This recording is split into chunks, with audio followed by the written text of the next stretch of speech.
With the World Championships, mountain biking, just finished the under-23 men, and Peter Disera. Okay, there we go. Did a very nice job. Your first year in the under-23. Yeah, it was a hard race. I knew coming here it was going to be quite difficult, and the course wasn't necessarily suited to me with long, open, sustained climbing. But I knew I'd give it my all. It's World Championships.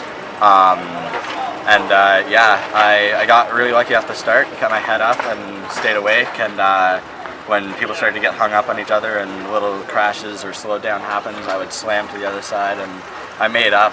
I started 90th, I was 31st after the first climb, so I made up some positions. And then that adrenaline sustained me for the first lap, and then second lap reality hit and I realized just how deep I had already dug. So I went backwards a bit. I don't know if I ever slipped outside of the top 40, but it was close, and I had to fight for those last couple spots just to finish up 37, 38, wherever I was there.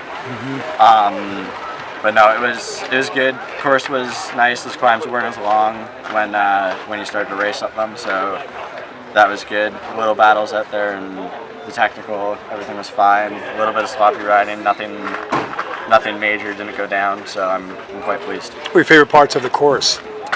Anything going down. No, the jump line section was awesome because I could always get a cheer or two there because I was going big. And then the last section coming down into the finish, just rocky and ridiculous, was awesome. So You enjoyed that part? Yeah, it was good. I was pleased with no mechanicals and whatnot, and no injuries, so can't complain. Absolutely. Yeah. Being that it's your first year in U23, great experience for you. Jumped up in this part, got another lap. Yeah. Like knowing this course, knowing that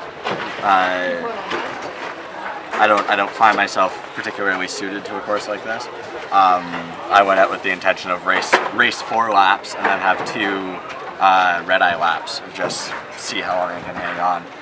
And then as I was going on my 4th lap, I was like, well, I'm like 32nd, I'm going to make it to the last, so I started to conserve a little bit.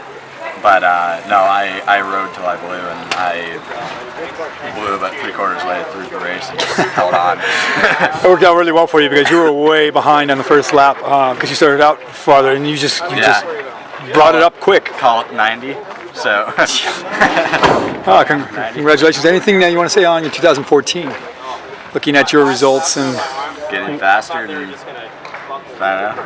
Most of the guys will move out. Most of the fast guys will move out, and then I'll just move up. And it was exciting racing the people that I raced last year at World Championships as a second-year junior, and like having people come past me like, "Hey, I know you. Where are you going?" I'm like, "No, come back." No.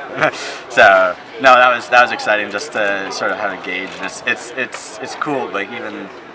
Like in Canada, we race like the same guys. Like I raced the Evan McNeely's and the Mitch Bailey's and the Leandre Bouchards like all the time over the national circuit. And now like coming to the international circuit, and this being my 3rd mountain bike world championships, it's cool to have like familiar faces. Just like, hey, there's the Italian guy that like I beat last year. Hey, there's that guy that I raced at Monsignano. Like, and it's sort of cool to be like, hey, like we're all going to be in this and racing. And we got little benchmarks and gauges and stuff. Absolutely. So. Gauge yourself against them as well. Yeah. No, I like to play the game. I like to go out and every position is a little bit of a fight. But awesome. Yeah, it's good. Congratulations for, and we'll see you in 2015. Thank you. Enjoy your off season.